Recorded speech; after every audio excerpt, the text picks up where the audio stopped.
Hello, എല്ലാവർക്കും ഒരു പുതിയ വീഡിയോയിലേക്ക് സ്വാഗതം.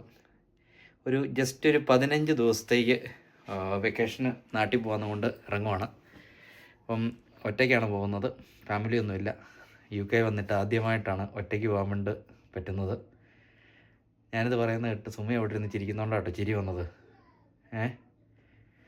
അവൾ അധികം അലമ്പൊന്നും കാണിക്കരുതെന്ന് പറഞ്ഞിട്ടുണ്ട്. ഭയങ്കര ഡീസൻ്റായിട്ട് പോയിട്ട് തിരിച്ചു വരും. അവൻ ജിറ്റോയ്ക്ക് വേണ്ടി വെയിറ്റ് ചെയ്യണം കേട്ടോ. ജിറ്റോയാണ് കൊണ്ടുവിടാൻ വേണ്ടി വരുന്നത്. ഞാനേ മറ്റേ പാസ്പോർട്ട് വീട്ടിലുണ്ട്.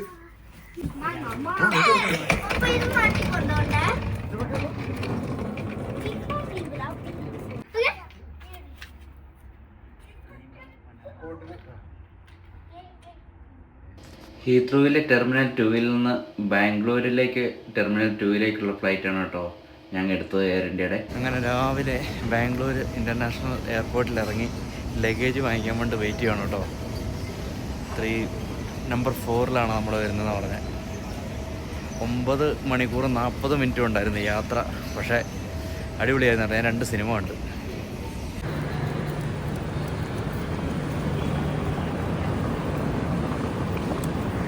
നമ്മൾ ടെർമിനൽ 2-ലാണ് വന്നിറങ്ങിയത്. പക്ഷേ ടെർമിനൽ 2-ൽ നിന്ന് നമുക്ക് ചെറിയ ഡിസ്റ്റൻസിൽ നടന്നു കഴിഞ്ഞിട്ടുണ്ടെങ്കിൽ ഇവിടെ നമുക്ക് ടെർമിനൽ 1-ലേക്ക് ഷട്ടിൽ ബസ് ഉണ്ട്.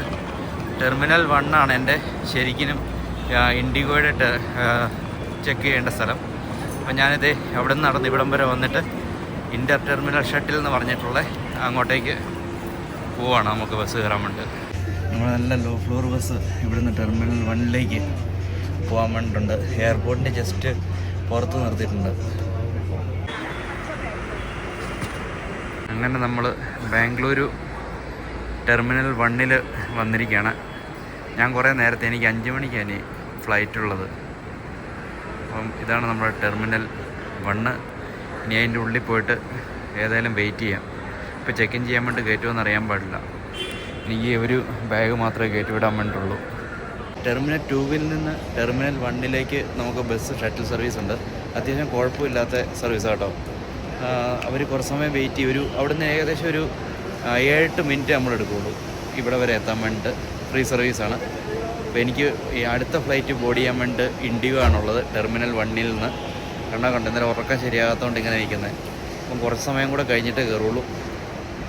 നമ്മുടെ ബാംഗ്ലൂരിൽ നിന്ന് എഴുതിയിട്ടുള്ള ഇവിടെ വന്നു കഴിയുമ്പോൾ ഒരു ഭയങ്കര സന്തോഷമല്ലേ. അപ്പോൾ ഇനി ഇൻഡിഗോയുടെ ചെക്ക് ഇന്നിലോട്ടാണ് പോകുന്നത് കേട്ടോ. ഇവിടെ നമ്മൾ എയർപോർട്ടിൽ ടൈ 1-ൽ വന്നു കഴിയുമ്പോൾ ഇവിടെ സെൽഫ് ചെക്ക് ഇൻ സർവീസ് വെച്ചിട്ടുണ്ട്. അപ്പോൾ ഇൻഡിഗോയുടെ നമ്മുടെ റെഫറൻസ് നമ്പർ അടിച്ച് നമുക്ക് ബോർഡിംഗ് പാസ് എടുക്കാൻ വേണ്ടി പറ്റുന്നതാണ് കേട്ടോ. എനിക്കിങ്ങനെ ബോർഡിംഗ് പാസ് ഞാൻ ഇവിടെ നിന്ന് എടുത്തു. ഇനി നേരെ മുന്നോട്ട് പോയിട്ട് നമ്മുടെ ഈ ബാഗേജ് ചെക്ക് ഇൻ ചെയ്ത് വെച്ചാൽ മതി. ബാംഗ്ലൂർ എയർപോർട്ടിൽ വന്നിട്ട് ടെർമിനൽ 1-ൽ നിന്ന് നമ്മൾ ചെക്ക് ഇൻ ചെയ്തു. സെക്യൂരിറ്റി ചെക്കിനൊക്കെ കഴിഞ്ഞു കേട്ടോ. അപ്പോൾ ഈ ബാഗ് ഞാൻ എൻ്റെ കൂടെ എടുത്തു. എന്നിട്ട് ഇനി എനിക്ക് ശരിക്കും പറഞ്ഞാൽ ഇപ്പം 3 മണിയായിട്ടേ ഉള്ളൂ. എനിക്ക് 5:20 ഫ്ലൈറ്റ്. ഒരു 4:35 ആകുമ്പോഴേ നമുക്ക് ഫ്ലൈറ്റിനുള്ളിൽ അവർ കയറ്റി വിടുള്ളൂ. ബോർഡിങ് സ്റ്റാർട്ട് ചെയ്യുള്ളൂ. കട്ട പോസ്റ്റ്. പക്ഷേ ഇത്ര സമയം നമ്മൾ ഇട്ടിട്ടില്ലെങ്കിലുണ്ടല്ലോ, ഈ കഴിഞ്ഞ പ്രാവശ്യം വന്ന പോലെ എന്തെങ്കിലും നമ്മൾ അവിടുന്ന് ഇവിടെ ഹീത്രൂയിൽ നിന്ന് വരുന്ന ഫ്ലൈറ്റ് 1 മണിക്കൂറോ 1.5 മണിക്കൂറോ ടേക്ക് ഓഫ് ചെയ്യാൻ വേണ്ടി ഡിലേ ആയി കഴിഞ്ഞിട്ടുണ്ടെങ്കിൽ നമ്മുടെ ഈ കണക്ഷൻ ആയിട്ടുള്ള ഫ്ലൈറ്റ് നമുക്ക് മിസ്സാവും. ഇത് കണക്ഷൻ ഫ്ലൈറ്റ് അല്ല, ഞാൻ സെപ്പറേറ്റാണ് ബുക്ക് ചെയ്തത്. അപ്പം ബാംഗ്ലൂർ വന്ന് ഇറങ്ങുന്നതാണ് നമുക്ക് ഏറ്റവും ചീപ്പായിട്ട് ടിക്കറ്റ് കിട്ടുന്നത്. അങ്ങനെ ഇപ്പം വെയിറ്റിംഗ് 2 മണിക്കൂർ വെയിറ്റ് ചെയ്യുന്നു.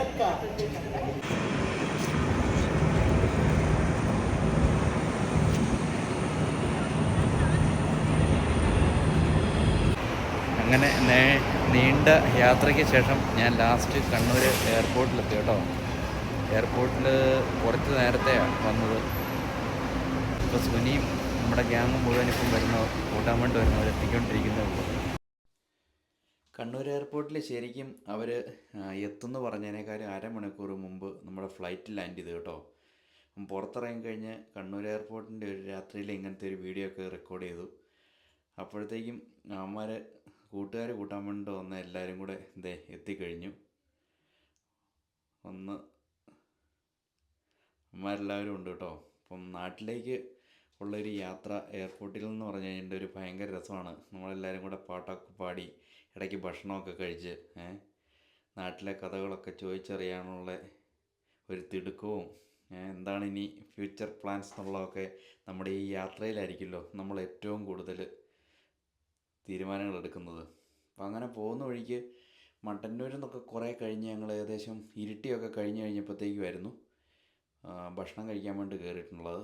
അപ്പം ഭക്ഷണം കഴിക്കാൻ വേണ്ടി കയറിയതിൻ്റെ ഇടയ്ക്ക് വർത്തമാനമൊക്കെ പറഞ്ഞുകൊണ്ടിരുന്ന് അങ്ങനെ സമയം പോയതറിഞ്ഞില്ല. പ്രത്യേകിച്ച് വീഡിയോസ് ഒന്നും എനിക്ക് പിന്നെ റെക്കോർഡ് ചെയ്യാൻ വേണ്ടിയിട്ട് ഞാൻ ശ്രമിച്ചില്ല കേട്ടോ.